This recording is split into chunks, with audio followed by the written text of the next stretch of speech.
경매 쪽에 이제 경매 하나 나오고 매수 신청들이 하나 나오고 해서 우리 실무 쪽에서는 또 뒤쪽에 뭐 명시탁도 이제 하나 나올 건데 묘지하고 확인 설명서 이런 쪽에서 딱 정해놓고 시험 문제 나오고 있습니다. 먼저 첫 번째 우리 경매 쪽에서는 경매 순서 과정에서 입찰 보증금 얼마, 그 다음에 항고 보증금 얼마, 또 어떻게 진행되나 이런 쪽에서 거의 시험 문제가 나오고 있습니다. 그리고 뭐 임의 경매 강제 경매는 거의 안 나올 정도인데, 자 먼저 임의 경매는 채권자가 임의대로 집행권은 있어서 그렇습니다. 자, 임의대로 경매를 신청하는 게 바로 임의경매. 그럼 이게 이제 저당권이나 건저당권, 전세권 이런 것들은 그 권리 안에 이미 경매를 신청할 수 있는 권리가 있습니다. 그러니까 판결문이 필요 없다, 판결문이 필요 없다고 해서 임의경매. 채권자가 임의대로 경매를 신청하겠다고 해서 임의경매라고 하는 게 바로 여기는 권리가 맞아야 되고요. 그 다음 이제 두 번째 강제 경매는 집행권을 얻어서, 그럼 판결문을 얻어서 강제적으로 실시하니까 강제 경매라고 보고 있습니다. 뭐 이러나 저러나 경매, 하여튼 임의 경매, 강제 경매가 될건 경매가 둘 중에서 하나가 이제 선택이 돼서 경매가 시작될 수가 있습니다. 그리고 집행권은 나와 있습니다. 집행권은 판결문, 그리고 지급명령, 그리고 공정증서 이런 게 바로 이제 집행권원이 될 수가 있습니다. 그게 뭐냐고는 거의 물어보지는 않습니다. 그다음 이제 두 번째가 이제 매각 준비. 우리 법원에서는 팔아치울 준비를 한다라고 해서 정말 정보도 이렇게 입수하게 되고요. 그리고 권리 분석, 물건 분석도 우리가 해야 되고, 라고 해서 이제 어떤 물건인지 투자 분석 같은 거 잘할 수 있어야 됩니다. 좀 괜찮은 물건. 뭐 접근성도 좋고 손님도 많고 이런 쪽에 그냥 싸다고 덥석 물으시면 안 된다. 이런 소리 합니다. 그 다음 이제 말소 기준 권리가 먼저 그 소재주의 박스에서 저당권. 옛날에 가끔씩 물어봤는데 건저당권이나 압류, 가압류, 그리고 담보 가등기 이런 게 바로 이제 말소 기준 권리에 들어갑니다. 요놈이 서 있으면 아래는 다 죽어. 기억을 주셔야 됩니다. 그리고 이제 인수주의는 이거 아예 순위 상관없이 또 안고 가야 됩니다. 유치권. 우선 변제를 못 받으니까 낙찰자가 피담보 채권, 공사대금 얼마가 밀렸는지 이런 거 알아봐야 되고요. 그리고 묘지가 있으면 20년 이상 된 묘지는 분묘기지권이 있었잖아요. 지려도 못 받고 이런 것들은 다 안고 가야 됩니다. 그리고 멀쩡한 거 뭘 왜 철거시키냐, 법정지상권 이런 것들은 끌어안고 갈 수밖에 아예 없다는 겁니다. 보셔야 됩니다. 그리고 이제 금방 보셨던 저당권이나 건저당권보다도 좀 늦은 후에입니다. 후에. 그럼 1순위가 저당권, 건저당권. 2순위부터 뭐 전세권, 세입자. 그럼 아래 다 죽습니다. 말소 기준 권리가 소멸시키니까 정말 빗자루처럼 다 쓸어버립니다. 그리고 이제 오른쪽에 인수주에는 말소 기준 권리보다 좀 빠른, 그럼 지상권, 전세권이 먼저 있습니다. 건저당권보다도. 그러면 그거 또 안고 가야 됩니다.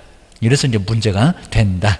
그리고 아래쪽은 간단하게 봐도 될 것 같습니다. 이 정도는 거의 잘 안 물어봅니다. 뒤로 넘겨보실까요? 그러면서 이제 요 경매 절차에서 여기가 이제 또 오른쪽에다 간단하게 설명해 놨는데 여기가 이제 우리 시험 문제 감으로 꼭 한 문제가 나오면 요쪽. 먼저 채권자가 경매를 신청할 건데 아까 보셨던 임의 경매, 강제 경매로 경매를 신청할 겁니다. 그 다음 이제 부동산 소재지지 다른 데 아닙니다. 채권자 주소지 말고, 채무자 주소지 말고 부동산 소재지 가서 경매를 신청을 해야 됩니다. 그래서 이제 거기도 이제 비용을 먼저 내고 신청서 써내는 소식이 있습니다. 등기사항 증명서 떼서 가든지 판결문 첨부해서 신청을 해야 됩니다. 그러고 나서 이제 경매 준비를 이제 법원에서 할 건데 경매 개시 결정 등기도 갑구에다가 임의 경매 개시 아니면 강제 경매 개시에서 이제 등기사항 증명서에 모두 나타나 있습니다. 혹시 이제 경매로 나온 집일지 모르니까 우리가 확인을 해 봐야 된다는 겁니다. 안 그러면 또 우리가 책임져. 기억을 주셔야 됩니다. 그 다음에 세 번째 박스에 보시면 법원의 경매 개시, 경매를 시작한다는 결정이 바로 경매 개시 결정. 라고 해요. 여기서부터 출발하면서 이제 집행관한테 현황조사 해봐라. 감정평가사한테 감정평가 해봐라. 뭐 이런 것들은 이제 알아서, 여기서 이제 시험 문제는 안 나올 정도니까 간단하게 보시고요. 그리고 이제 제일 아래에 매각물건. 여긴 정말 중요한데 매각물건, 파는 물건의 명세. 자세하게 세세하게 써놓은 게 바로 매각물건 명세서입니다. 그걸 작성해서 비치를 해놓습니다. 그래야 이제 이 물건이 어떤 물건이고 낙찰을 받을까 말까 우리가 판단해 볼 수가 있다는 겁니다. 그리고 나서 이제 여기서 이제 매각 공고. 근데 벌써 여기서 이제 배당료고 종기일까지 따지게 되면 한 3개월 벌써 다 소진됩니다. 3개월 정도 주면서 바로 배당 받아라, 배당 요구해라 라고 하고 있습니다. 그리고 나서 이제 팔겠다고 내놓는 게 매각 공고. 우리가 신문에 관심이 없어서 그렇지, 자, 신문에 보게 되면 매각 공고가 우리 주변에 있는 아파트라든지 땅이나 이런 게 돈을 못 갚아서 나온 땅들이 신문에 아주 그냥 전체적으로 쭉 나옵니다. 그래서 이제 간단하게 요 물건이 무슨 물건이고 금액이 얼마 정도 되고 해서 공고를 하게 된다는 겁니다. 근데 그거 보고 사람들이 저거 괜찮겠네 낙찰 받으러 법원에 몰리게 된다는 겁니다. 우리는 대전으로 갈 것 같은데, 바로 옆에 보시면 입찰 기일 공고일로부터 2주 이후로 충분한 시간을 줘야 되니까, 열람도 해야 되니까 2주 이후로 지정해서 공고하게 돼 있다는 겁니다. 이 공고 절차가 법에 나와 있다는 겁니다. 보라고 다 공고해라 기억하셔야 됩니다. 그래야 또 그거 보고 오지 구소리합니다. 그 다음 이제 매각 공고 아래쪽에 보시면 물건 자료를 열람해 볼 수가 있고, 입니다. 지금 다 인터넷이 있으니까 법원에 안 가요. 굳이 시간 낼 필요 없이, 입니다. 다 떠다닙니다. 그리고 이제 현장 답사를 가서 괜찮은 물건인지 확인해 봐야 됩니다. 우리 경매는 물건은 절대 책임 안 집니다. 법원에다가 매도인 담보 책임, 물론 옥상에 끌려갑니다. 네가 알아서 조사하라고 했지 뭔 담보 책임이요? 그거 민법이역입니다. 매매에서나 그래. 경매에서는 그런 거 전혀 없다는 겁니다. 권리의 하자는 책임을 물을 수가 있는데 물건은 하자 책임 아예 묻지 못합니다. 그러니까 가서 조사해봐라. 이러셔야 됩니다. 그 다음 아래 이제 매각 기일 때, 판단은 매각 기일 때, 이제 여기서부터 이제 시험 문제가 나올 건데, 자, 먼저 가장 많이 쓰는 사람은 최고가 매수 신고. 이제 이런 사람이 안 나오면 유찰됐다고 합니다. 그러면 한 번 정도 떨어져서 20%, 30%씩 떨어져서 이제 다시 나오게 된다는 겁니다. 그리고 저 최고가 매수 신고니 돈을 안 낼 걸 대비해서 차순위 매수 신고, 차순위 매수 신고도 자꾸 이제 시험 문제에 나오고 있다는 겁니다. 기억하셔야 됩니다. 금액이 이제 얼마 정도 됐을 때 차순위 매수 신고를 할 수 있을까요? 그래서 이제 그 정도도 꼭 우리 시험 문제가 자주 나오고 있다는 겁니다. 한번 정리를 해놓으셔야 됩니다. 그리고 한번 이제 우리 금액 자체가 28회 때 딱 금액을 주고 그랬을 때 차순위 매수 신고는 얼마 정도 되겠냐? 라고 이제 우리 시험 문제가 나온 적이 있었다는 겁니다. 자, 그럼 이제 여기서 이제 차순위 매수 신고는, 차순위 매수 신고가 금액 갖고 아마 떠내볼 만합니다. 차순위 최고가가 이제 아예 돈 안 낼 수도 있으니까 그러면 경매를 다시 진행해야 되잖아요. 근데 요즘에 문장으로도 지금 계속 나오는 것 같습니다. 막 27, 28, 29 작년에도 또 언급을 했는데 차순위 매수 신고 요즘 아주 맞들린 것 같습니다. 차순위 매수 신고. 자, 그럼 이제 먼저 최저가 금액을 이렇게 주고요. 최저가가 이제 만약에 1억 나왔습니다. 2억. 그리고 이제 금방 보셨습니다. 최고가 바로 최고가 매수 신고. 바로 이제 매수 신고를 해놨는데 최고가 매수 신고가 2억 3천만 원 정도면 2억 3천만 원이면은 그러면 요 사람이 가장 많이 써냈다는 겁니다. 그럼 이제 그 뒤에 차순위도 있고 이제 여러 사람이 막 있을 건데 여기 두 번째 이제 막 이렇게 2부터 이제 여러 사람 3순위 이런 식으로 쭉 써낸 사람이 있을 건데 요 차순위가 될 수 있는 사람은 금액이 너무 차이가 나면 아예 안 된다는 겁니다. 왜냐하면 금액 차이가 많이 나면요, 네가 그냥 포기해. 내가 돈 줄 테니까. 그리고 나중에 요 금액으로 이제 낙찰 받으니까 그렇답니다. 요 돈 내고 싸게 낙찰 받으니까. 우리 법원에서는 요 금액 차이가 크게 나면은 둘이 짠다고 해서 짜든 안 짜든 안 되니까 여기서는 금액 차이가 크게 나면 안 된다고 해서 차순위 매수 신고를 일정 금액으로 넘게 쓰라고 한다는 겁니다. 그거 기억하셔야 됩니다. 많이 어렵지 않은데 그걸 만약에 이제 요것만 딱 알면 요 두 가지만 알면은 차순위 매수 신고를 얼마 정도 됐을 때 차순위가 되겠다고 매수 신고. 그러니까 법원 이제 바로 매각길 당일에 물어봅니다. 최고가 매수 신고 값이 나왔는데 차순위 매수 신고 하시겠습니까? 라고 물어본다는 겁니다. 근데 차순위 매수 신고는 거의 안 합니다. 왜요? 보증금 걸어놨는데 보증금 날리니까 나중에 잔금 치르고 수익금 가져갑니다. 안 그러면 요들은 묶어놔야 된다는 겁니다. 봉투째 묶어놔야 되니까. 그리고 결과를 봐야 되니까 차순위 매수 신고는 거의 안 합니다. 근데 할 수는 있다는 겁니다. 그러면 얼마로 할까요? 그때 보통 이제 최고가 매수 신고인 금액에서 그다음에 여기서 빼야 될 게 보증금을 뺀다고 합니다. 보증금. 입찰 보증금을 뺀 금액이 그다음에 그 금액을 넘어야 돼요. 그러니까 여기서 많이 어렵진 않다는 겁니다. 보셔야 됩니다.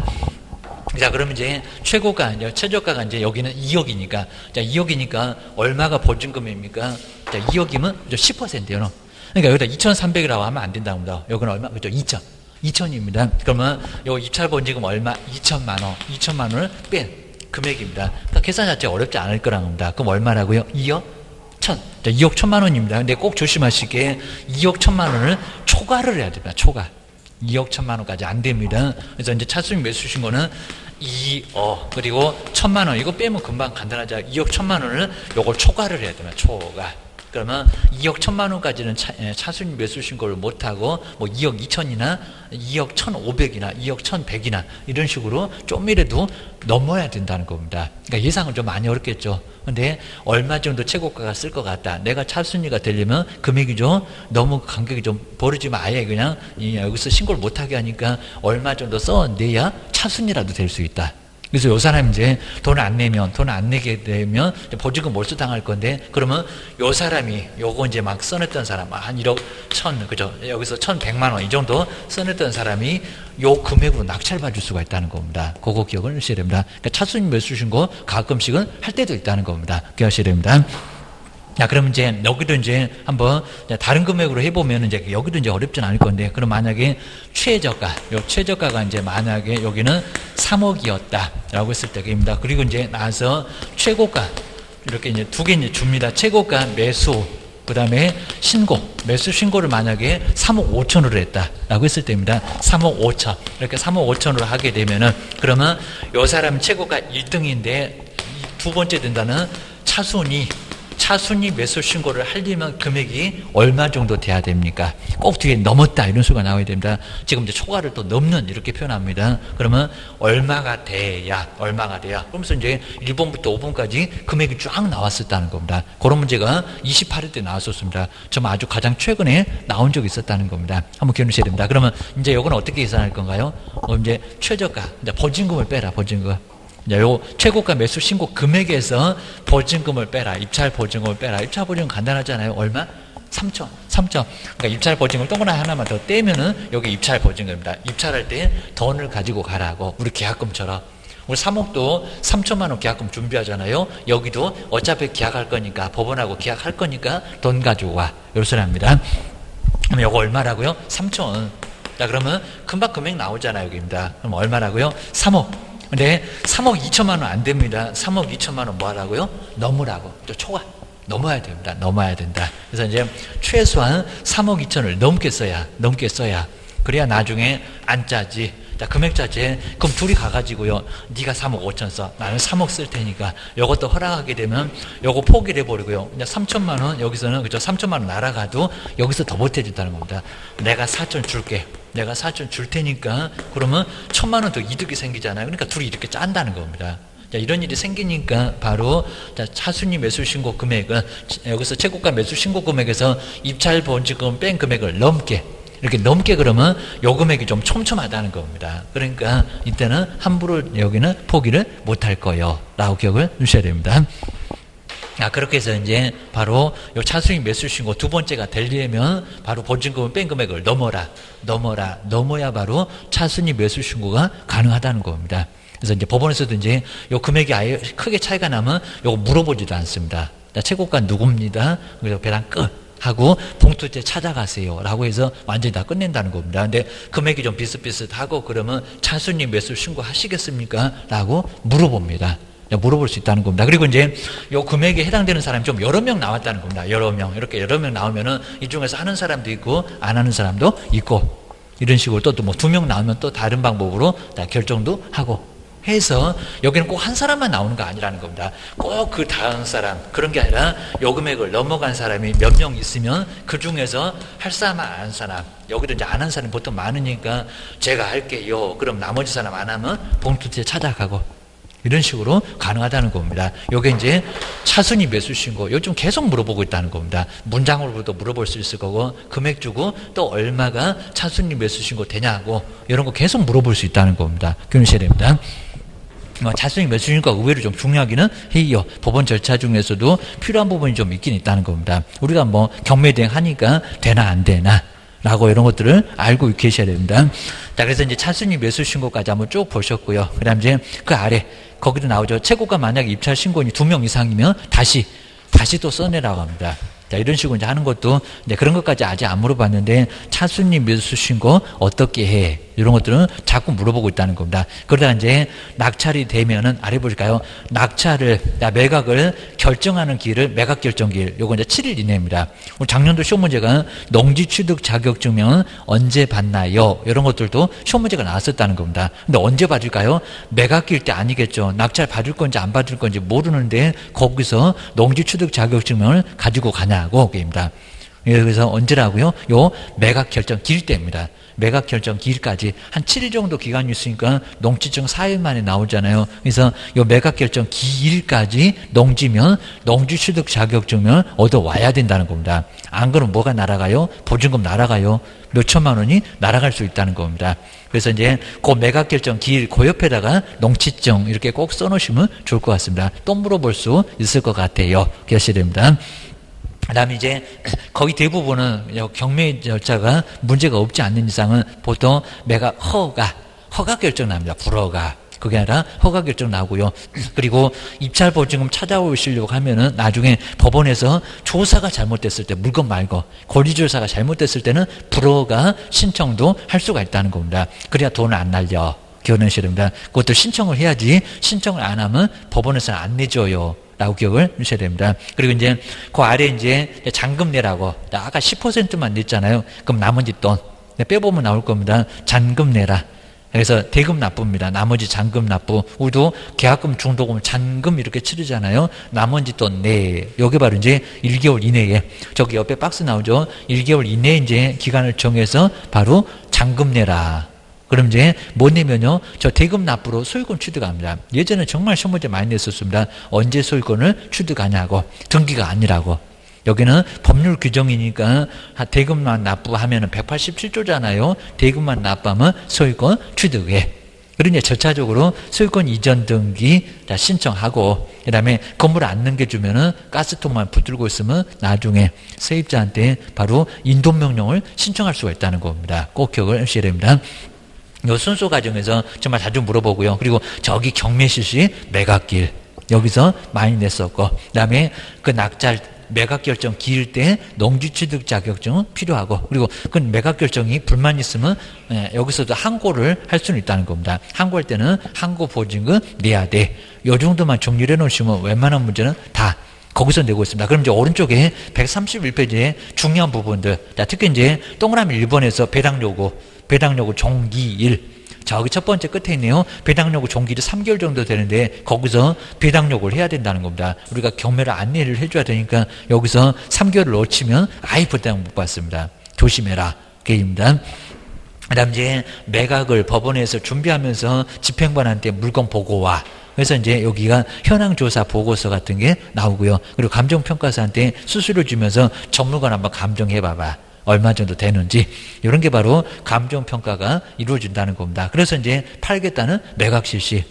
아까 보셨던 이제 매각기일 때 보증금 내고 최고가 매수 신고인, 차순위 매수 신고인 결정하고, 그 다음 이제 법원은 이제 거기서 입찰에 참여를 할 수 없는 사람들은 문제가 좀 있는 사람들, 미성년자, 피한정, 후견인, 그리고 전에 잔금을 안 낸 사람, 이런 사람들은 나중에 입찰에 참여를 못한다. 그리고 그 박스 밑에 니은번, 요놈이 우리 시험 문제에서 제일 많이 나왔습니다. 입찰 보증금. 요즘엔 또 뜸하니까 이제 어느 정도 되면은 조심하셔야 됩니다. 보증금은 얼마라고요? 최저 매각 가격에, 아까 차순위 매수신 갈 때도 요금액 빼라.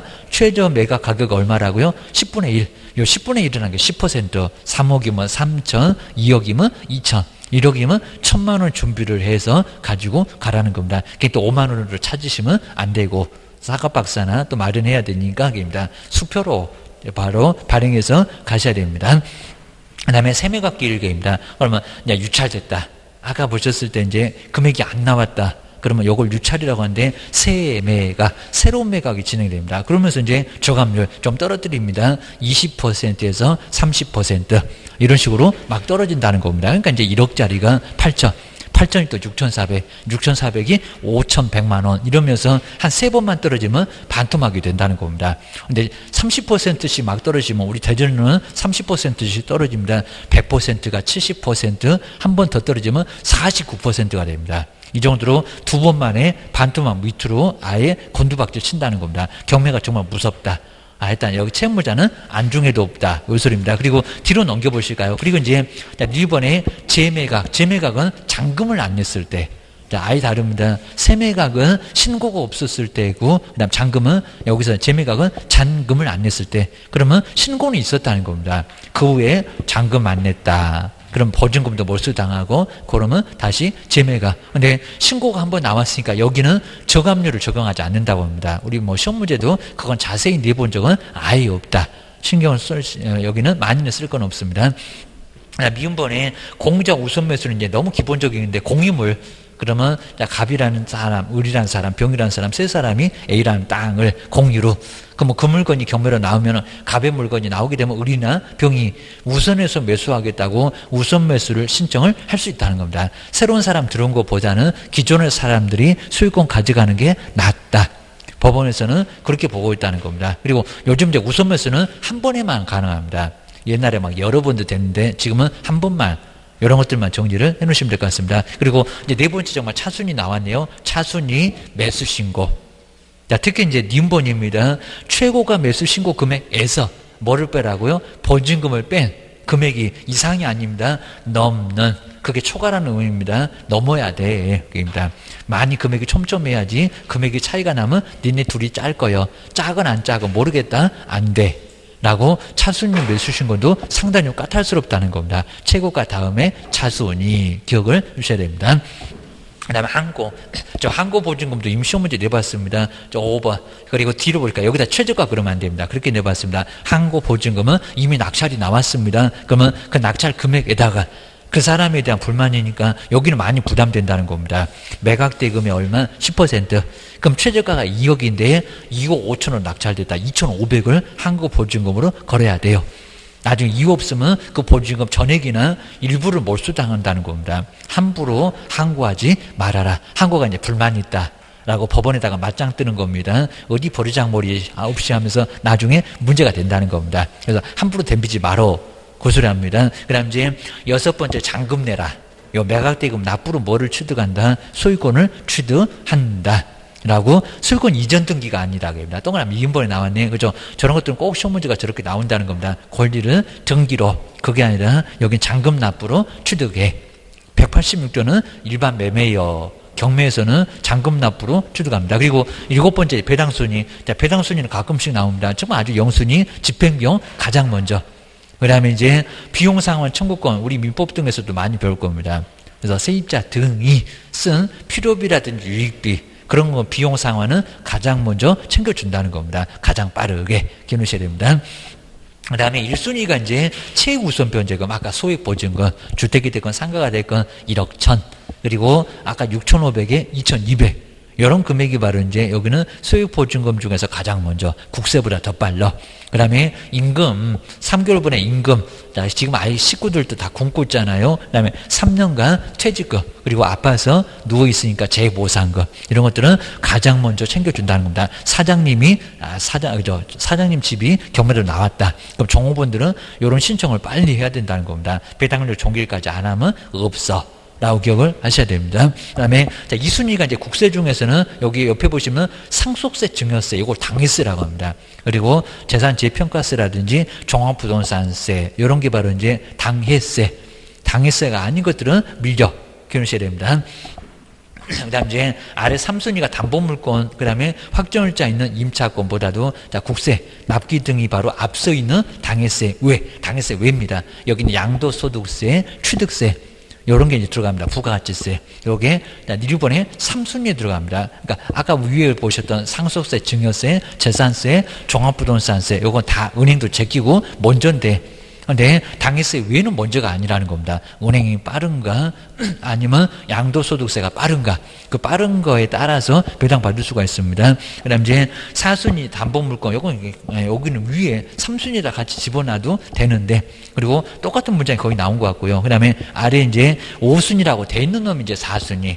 일반 임금 채권, 아까 3개월분 넘어간 거, 3년분 넘어간 임금하고 퇴직금 채권이 바로 4순위로 보면 되고, 그다음 그 아래 이제 5순위가 이제 담보물권보다 또는 아니면 임차 보증금보다 국세 납기 기일정이 좀 늦은 자, 늦어서 저기 3순위하고 좀 비슷해 보이는데 늦은, 자, 여기서 당해세를 제한 조세 채권은 바로 많이 늦습니다.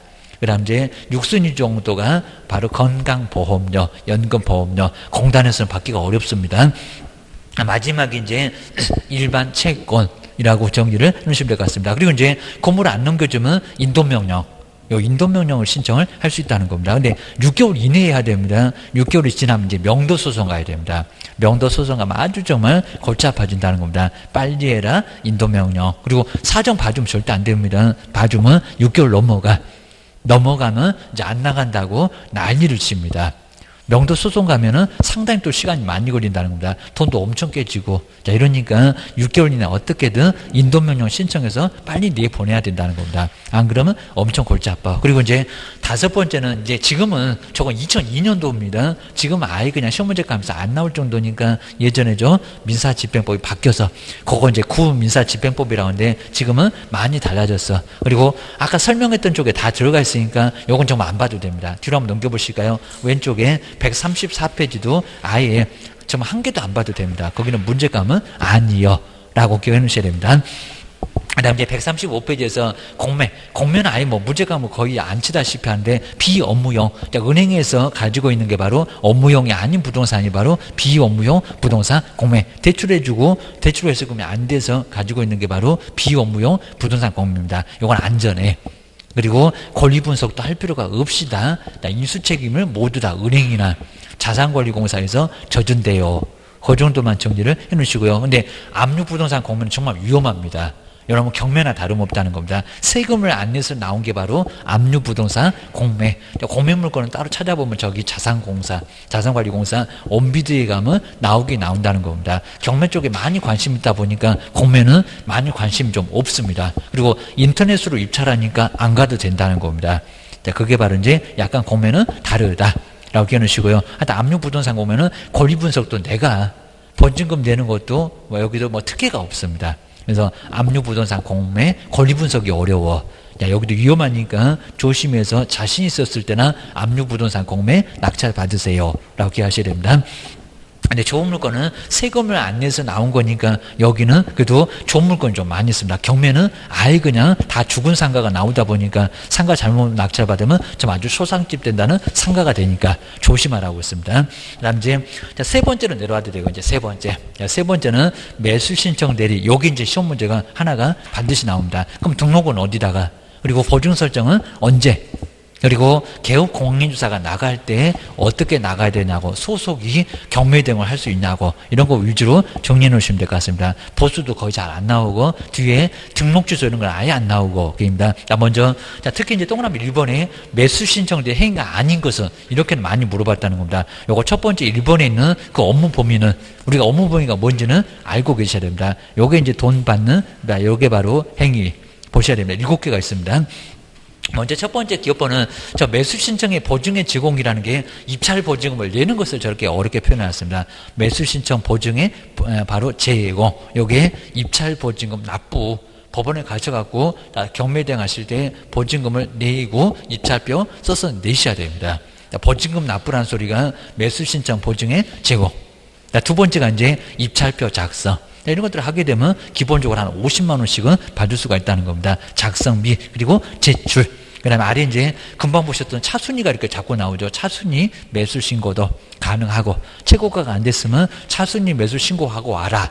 위임인이 그렇게 맡기게 되면 여기도 위임인이라고 합니다. 그거 하고 오시면 돈도 받을 수가 있고, 그 다음에 1번에는 아까 돈 내는 건데 기업번이 이건 돈 찾는 겁니다. 매수 신청의 보증을 돌려줄 것을 신청을 하는 거. 낙찰 못 받거나 차순위 매수 신고 안 하거나 그러면 돌려받고 오잖아요. 그 소리입니다. 기업번은 돈 내는 거. 니은번은 보증금 찾아오는 거입니다. 봉투째 그냥 다 찾아올 겁니다. 헛수고 했을 때 그입니다. 미음번에 공유자 우선 매수. 이게 지금 다 매각일 때 이루어지는 겁니다.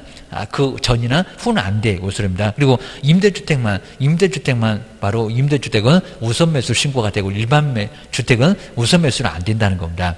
공유자하고 달러. 입니다. 그리고 이제 시험번에 금방 보셨던 차순위 매수 신고나 그 다음에 우선 매수를 여기는 이제 포기입니다. 아까는 하는 거였고 여기는 포기하는 것도 가는 거입니다. 그러다 보니까 매수 신청 대리 행위가 아닌 것은 인것은 자꾸 물어본다는 겁니다. 여기다 무슨 인도명령 신청, 불허가 신청 이런 것들은 절대 안 된다는 겁니다. 항고 신청 이런 거 안 되게 입니다. 꼭 매각 끼울 때 하는 게 돼. 그런 것들은 자주 물어보니까 정말 조심하셔야 됩니다. 그리고 자 2번 이미 첫 대 때 나왔지만 어디다가 등록을 신청할까요? 법원에. 법원에서 바로 경매하니까 그러면 중개사무소가 있는 이제 두 번째 끝에 있네요. 지방법원의 장한테, 지방법원의 장. 여기다 시장군수구청장, 법원 행정처장 그러면 X, 지방법원의 장한테 등록을 신청할 수 있다는 겁니다. 하여튼 한 문제는 반드시 나옵니다. 그럼 이제 뒤로 한번 넘겨보실까요?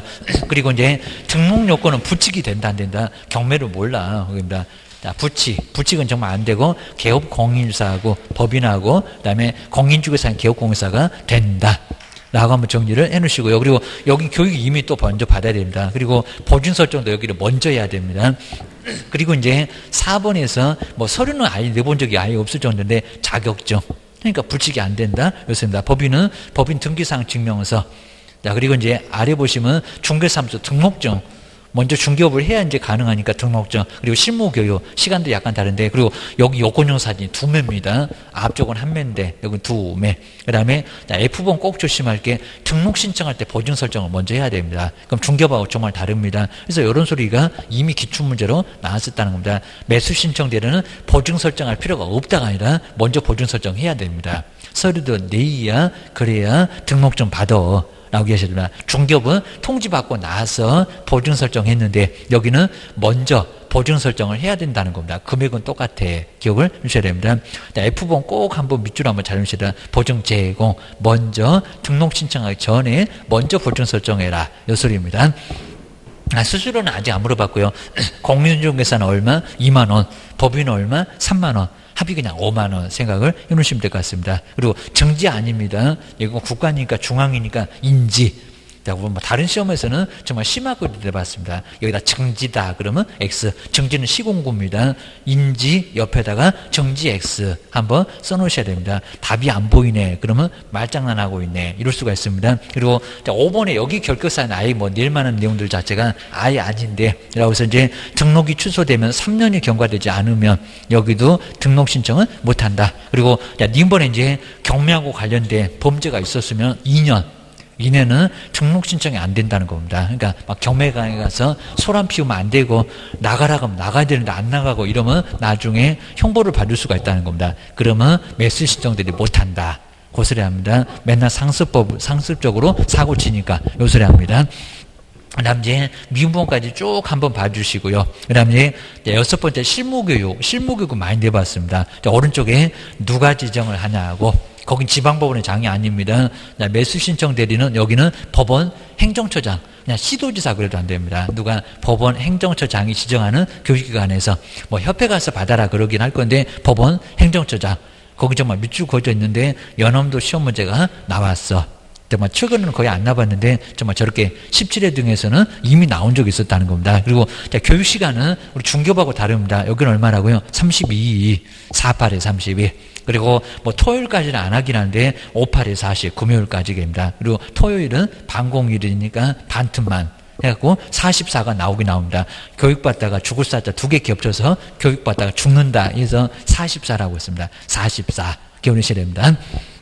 여자분들이 좋아하시는 사이즈 44 사이즈 기억을 하셔야 됩니다. 그래서 이제 44입니다. 뭐 시험 끝나면 돌아오신다는 44 사이즈 한번 보겠습니다. 44 한번 보셔야 됩니다. 자, 한번 보시고요. 괜히 또 공부하면서 제가 그냥 뭐 검표율이 늘어나고 했다고 막 엉뚱한 소리 하시는데 바로 이제 보시면 될 것 같습니다. 한번 44 정말 교육받다가 죽을 사자 2개 겹쳐서 죽었다. 정말 경미한 경기를 일으킬 겁니다. 44 라고 기억을 하셔야 됩니다. 그건 꼭 물어볼 만하고요. 그 다음 이제 뭐 지정승인 뭐 이런 것들은 그냥 간단하게 봐도 되고요. 그 다음에 7번째 아예 안 봐도 됩니다. 보증 설정은 앞에 하고 똑같아. 뭐 낼만한 문제 자체가 아닙니다. 그리고 휴업이나 폐업도 신고. 여기도 있긴 했습니다. 7번, 8번 아예 안 봐도 될 정도고요. 뒤로 넘겨보셔야 됩니다. 저렇게 이제 앞쪽에서 교육은 누가, 그 다음에 몇 시간, 그 다음 등록은 어디다가, 그 다음에 교육은 누가 받으라고 하니, 이 정도에서 거의 시험 문제 낸다는 겁니다. 그 다음 이제 138페이지에서 누가 나가냐, 여긴 대리가 안 된다는 겁니다. 개업 공인주사가 직접 나가서 경매 대행을 할 수가 있다는 겁니다. 자, 하여튼 절대 안 됩니다. 소속 공인주사가 안 됩니다. 부동산 거래신고나 대행이 됐었지 여기는 안 돼. 자, 그 소리가 디귿번. 그래서 최근에도 뭐 시험 문제 유사하게 나와봤습니다. 매각장소나 집행법원에 뭐라고 돼 있나요? 직접. 저기 직접 출석을 개업 공인주사가 해야 된다. 그럼 대리가 된다 안 된다? 안 된다. 거기 직접에다가 꼭 동그라미 하시고 대리 X. 뭐 소속이 됐건 임원이 됐건 사원이 됐건 중개 보증이 됐건 경매만큼은 절대 대리가 아예 안 된다는 겁니다. 사장님 당신이 갔다 오세요. 그 소리 합니다. 그 다음에 두 번째 사건 카드. 한 번도 안 내보는데 몇 년 동안? 5년. 경매는 하나의 사건이라고 사건 카드가 한 장짜리가 있습니다. 그 서식은 안 물어볼 건데 그 사건 카드 작성하고 5년간 보죠. 하여튼 거래계약서처럼 여기다 5년밖에 없습니다. 그리고 여기도 확인 설명이 있고 확인 설명서가 있습니다. 그리고 확인 설명에서는 C번처럼 경제적 가치, 여기 싸게 사니까 경매 물건이 얼마 정도 경제적인 가치가 있는지, 그냥 시험 문제는 경제적인 가치도 설명한다 이렇게 나왔었습니다. 그리고 D번, 이것도 중요하겠죠. 경매는 부담을, 아까 소멸 인수입니다. 부담을 할 거 아니면 인수를 할 거 이런 것들은 설명을 해줘야 된다는 겁니다. 대항력 있으면 또 안고 가니까 권리분석 잘못하면 큰일 나니까 그런 것들은 설명을 잘 해줘야 된다는 겁니다. 그리고 D번 이제 매수 신청 대리 확인 설명서는 몇 년이라고요? 5년. 5년. 어째 이것도 한 번도 안 내보는데 사건 카드 5년. 매수 신청 대리 확인 설명서 여기는 3년이 아니라 얼마다? 5년. 5년 기억을 해주셔야 됩니다. 그리고 매수 신청 대리 보수. 자, 보수도 거의 안 내보는데 먼저 권리분석. 취득의 알선은 50만 원. 아마 교재도 나올 거고요. 그 다음에 교통비는 30만 원. 그 다음에 낙찰대금에 바로 이제 뭐 1%하고 1.5, 최저 매각 가격이 1.5, 그 다음에 감정가의 1% 요거를 보수를 받을 수가 있습니다. 근데 이제 그 금액은 안 나와 있는데 그게 보수계입니다. 그 다음에 아래 보시면은 5번에서 오른쪽에 139페이지 딱 중간 정도에 하지 말아라 의무행. 여기서 이제 금쟁이하고 그 다음에 의무. 특히 이제 의무에서 1번도 거의 안 내봤는데요. 지금 이제 7개에 해당되는 것들은 발생한 날로부터 열흘 이내에 사옵니다. 열흘 이내 열심히 생각이 생겼네. 열흘 이내에 신고를 해라. 뭐 시험 문제 안 내보긴 했어도 한번 기억 넣으시고요. 그리고 민번에 여기는 하지 말아라가 있습니다. 뭐 양도되어 이런 것도 아주 쉬울 겁니다. 근데 B번하고 C번이 약간 어려우실 겁니다. 그것도 이제 시험 문제는 약간 언급해봤는데 먼저 B번에서는 매수 신청 대리인이 된 사건이 있어서 매수 신청인으로서 매수 신청을 하는 것은 된다 안 된다 안 된다. 그러니까 여기는 대리를 하고 하셔가지고 나중에 법원 물건이 좋은 것 같으니까 본인이 직접 쓰고 오면 안 된다는 겁니다. 신청인으로서 매수 신청을 하는 것은 안 된다. 이게 안 되는데 또 된다 그러면 안 됩니다. 낙찰을 받아줘야지 왜 또 당신이 직접 낙찰 받고 오냐고. 매수 신청에서는 안 된다. 그리고 이제 C번에서는 동일한 부동산을 이해관계인이 다른 2명 이상의 대리인이 되는 것은 된다 안 된다. 그러니까 한 물건을 갑하고 을을 막 동시에 대리하려고 한다는 겁니다. 그거 된다 안 된다? 안 된다. 분명히 한 사람을 손해보게 할 수밖에 없다. 한 사람에게만 대리해라. 이런 소리입니다. 한 사람에게만 충실해라. 바로 C번 이런 소리입니다. 그냥 문장만 보고요. 그리고 나머지는 그냥 아주 너무 쉬워요. 그냥 뭐 명의를 빌려주거나 이런 것들은 당연히 안 되고 법원의 입찰을 방해하는 것도 안 되고입니다. 읽어보면 편한데 B번하고 C번이 약간 문장이 어려워입니다. 본인이 가서 직접 쓰면 안 되고 2명 이상의 대리인이 되는 것도 아예 안 되고입니다. 그 정도만. 그리고 뒤로 넘겨보실까요? 그리고 이제 여기 이제 지도감독이나 그리고 등록 취소나 이런 것들은 아예 그냥 정말 한 번도 아예 안 내볼 정도인데 이건 별로 의미가 없습니다. 여기도 협회 등의 감독. 그냥 감독상의 명령도 여기도 나오고요. 사무소에 쳐들어간다 나옵니다. 등록 취소 여기도 절대적이 나오고 D번에는 등록 취소 할 수 있다도 나오고. 그리고 이제 141페이지에 A번은 등록 전이 아니라 등록 후에서. 그 다음에 C번도 등록 후에 결격 사유가 있다든지 등록 조건을 갖추지 못해서 여기는 후니까 등록 취소 할 수 있다고 하지 하야한다가 아니요. 라고 해서 이제 절대적에서는 A번하고 B번하고 약간 좀 차이가 좀 있으니까 참고만 한번 해 놓으시면 됩니다. 안 낼 정도고. 그 다음에 근데 업무정지는 업무정지 하여야 한다 할 수 있다. 근데 기간을 저기 제일 아래 나오죠. 여기 6개월 이하가 아닙니다. 제일 아래 보시면 여기도 업무정지가 있는데 1개월 이상이고요. 근데 2년 이하입니다. 여기는 업무정지가 엄청 깁니다. 법령에서는 6개월, 커봐야 6개월인데 여기는 1년 이상에서 그리고 2년 이하로 하고 있다는 겁니다. 그래서 좀 다르다. 그 기간은 시험 문제 물어본 적이 있었습니다. 저렇게 23회 때 이런 식이 됩니다. 여기 이제 횟수를 조금 표현해 놨으니까요. 자, 그런 문제가 나왔었다라고, 그럼 또 나올 수 있다 보셔야 됩니다. 그리고 자, 뒤에 이제 마지막으로 명칭 표시 나와 있습니다. 법원에 명칭이나 휘장을 표시한다가 아니라 해서는 안 되겠죠. 법원을 가정하니까 그거 기억을 해 놓으시고요. 그 다음에 니은번, 요거 이제 업무정지 사실, 우리 법령에는 없는데 업무정지 사실을 업무정지 당하면 등록취소가 아닙니다. 등록취소는 간판을 뜯어내야 되고요. 업무정지가 발생하면은 업무정지 사실을 뭐라고요? 출입문에다가 뭐 해야 된다? 표시를 해야 된다. 이건 경매만 그렇다는 거지 중개업은 안 그렇습니다. 아주 그냥 망신스럽습니다. 저 업무정지 먹어서 정지 먹고 사무소 문 닫았습니다. 라고 덕내방네 아주 좋은 거 알리라는 겁니다. 그래서 이제 업무정지 사실을 출입문에다가 표시해야 된다. 중개업 말고 경매만 그래. 경매만 그렇다는 거지 중개업은 괜히 바보같이 저 정지 먹었어요 이렇게 그냥 출입문에다가 표시할 것은 없다는 겁니다. 경매가 그렇다. 기억하셔야 됩니다. 아, 여기 뭐 경매 외에 그죠? 그건 가능합니다. 예, 그건 가능합니다. 그래서 보시고, 그 다음 이제, 요거 이제, 7번. 7번에 이제 경매하고, 그 다음에 매수, 그러니까 여기도 한 문제 한 문제씩 나옵니다. 그러니까 이제, 주택임대차 여기 한 문제, 상가건물 임대차 한 문제, 그리고 앞전에 이제 프린트물에서 확인 설명서하고, 그 다음에 묘지, 요 정도에서 한 문제 나오면 실무가 그냥 다 끝날 정도로 작년도에도 딱 6개밖에 안 나왔습니다.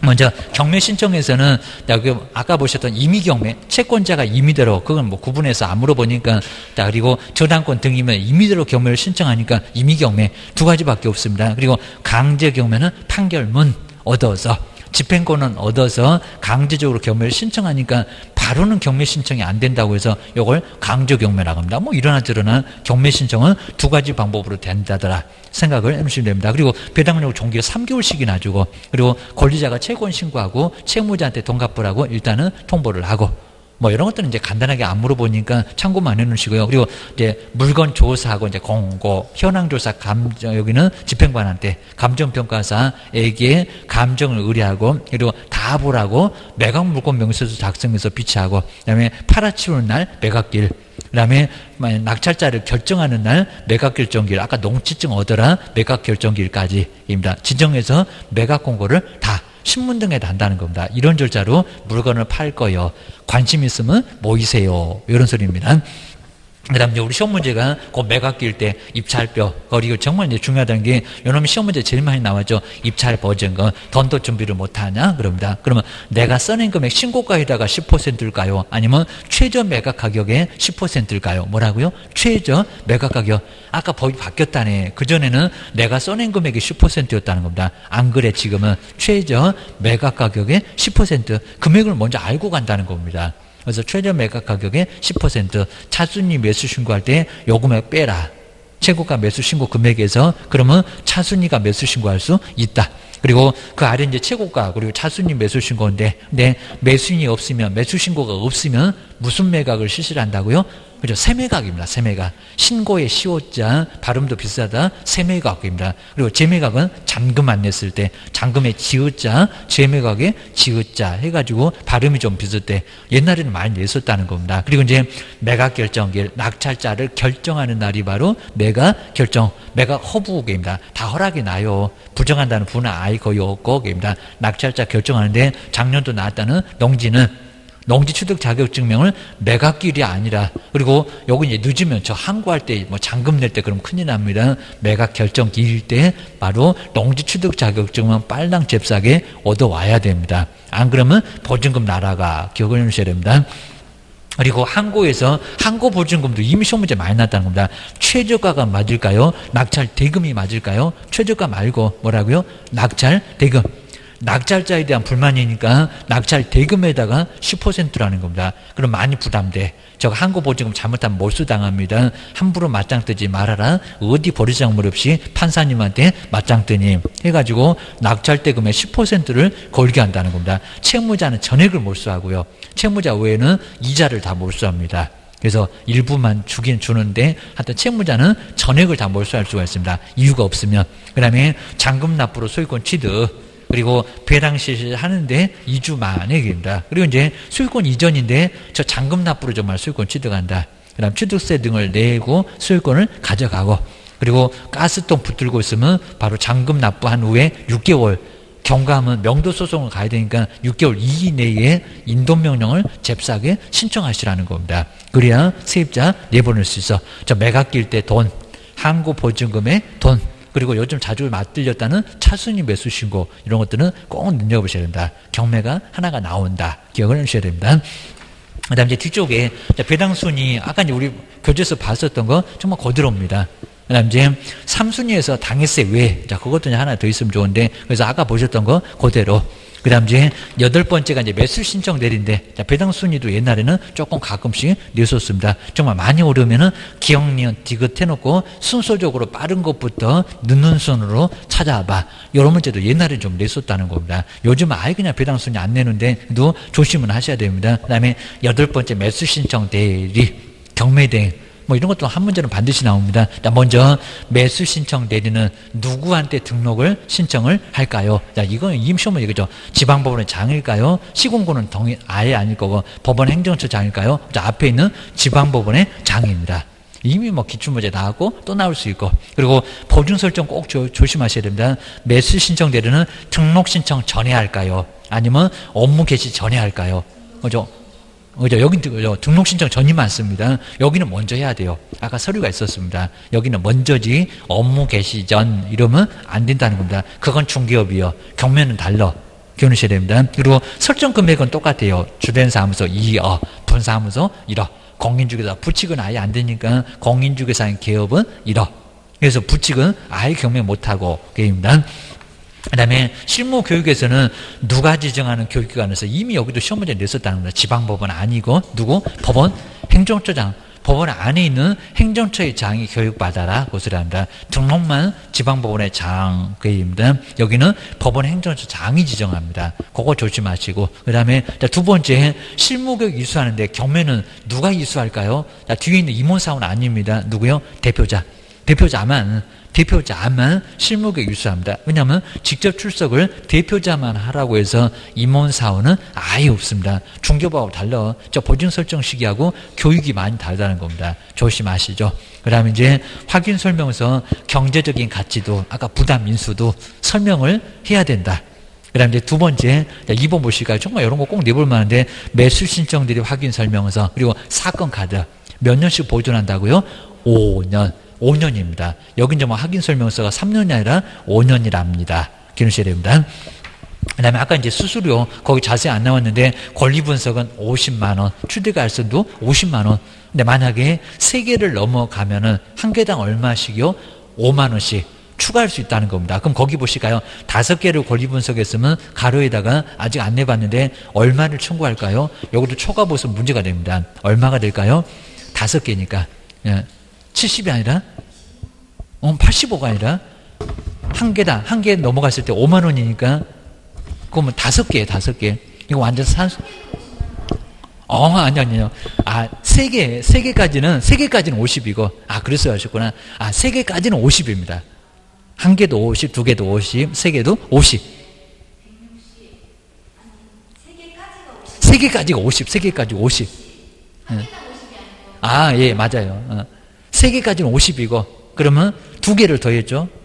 그죠? 60입니다. 근데 아직 계산해보라 문제가 안 나오는데 60만원. 저렇게 150 받으시면 이제 교도소 가시고, 이제 큰일 납니다. 제가 몰라갖고 이러면 안 됩니다. 시험 문제 나온 적이 없는데 이러면 안 됩니다. 판사님한테 들이대면 그냥 200년 때릴지 모르니까 가만히 있어야 됩니다. 괘씸죄 딱 걸립니다. 그 정도고, 이제, 그리고 권리분석 5개면은 60만원, 이거면 3개까지 50, 2개 더 있으니까 2, 5, 10 해갖고 60. 이거 뭐 산수 같은 문제인데 헷갈리면 문제 못 풉니다. 꼭 조심하셔야 됩니다. 그 다음에 두 번째, 매수 신청 대리. 이제 거기 잘 보실까요? 감정가는 1%인가 1.5인가. 여기 꼭 이런 거 내볼 만한데 한 번도 보수는 내본 적이 없습니다. 최저 매각 가격, 최저 매각 가에 1.5인가 1인가. 이런 게 애매합니다. 먼저 감정가는 금액 자체가 높습니다. 시세에 거의 근접해요. 거기다가 1.5를 때리면 엄청난 금액이 나옵니다. 그래서 얼마라고요? 1%. 글자 수가 좀 적다고. 적은 숫자. 1% 그리고 최저 매각 가격, 최저 금액이 적잖아요. 거기다 1% 그러면 조금밖에 못 받아갖고 안에 그럴 겁니다. 옆에 1.5. 글자 수도 많고 큰 숫자. 하여튼 무슨 도저히 방법이 안 나오니까 감정가 1% 그리고 최저 매각 가격이 1.5. 하다 감정가를 1.5 곱하시면은 감정 쌓이신 분 큰일 납니다. 거기다 교도소 가요. 그입니다. 그리고 교통비 거기다 50만 원. 그 뭐 관광차라도 불렀냐? 그럴 겁니다. 그래서 얼마라고요? 30만 원. 그리고 엎어드리면 코 달 때는 안 됩니다. 그죠? 30을 해야지 50. 그럼 큰일 납니다. 어디 그 유랑 갔다 왔니? 그럴 겁니다. 여기는 30만 원만 받으셔야 30만 원이 엄청나잖아요. 그러니까 거기 뭐 택시 타도 3만 원도 안 나올 건데, 그입니다. 그래서 30만 원 받을 수 있고, 그리고 참고해서 근거리 안 됩니다. 엎어지면 딱 코 닿을 때 옆집이 바로 법원 옆입니다. 그러면 안 됩니다. 등기부 누가 뭐 할 사람도 없긴 하겠지만 하여튼 비용은 근거리는 안 돼. 기르셔야 됩니다. 그리고 등록증 받나 저기 중개부에는 안 나오는데 개업공사가 사망하면은 지체 없이 세대를 같이 하는 사람이 받나? 뭐 안 해도 제재는 없습니다. 규정에는 나오더라. 그다음 이제 아까 보셨던 간판 철거, 등록 취소는 간판을 뜯어내야 되고요. 그리고 업무정지는 업무정지 사실을 표시를 해야 됩니다. 등록 취소는 저기 간판 철거, 그 간판 철거에다가 동그라미 한번 해주시고, 업무정지는 저 정지 먹었습니다.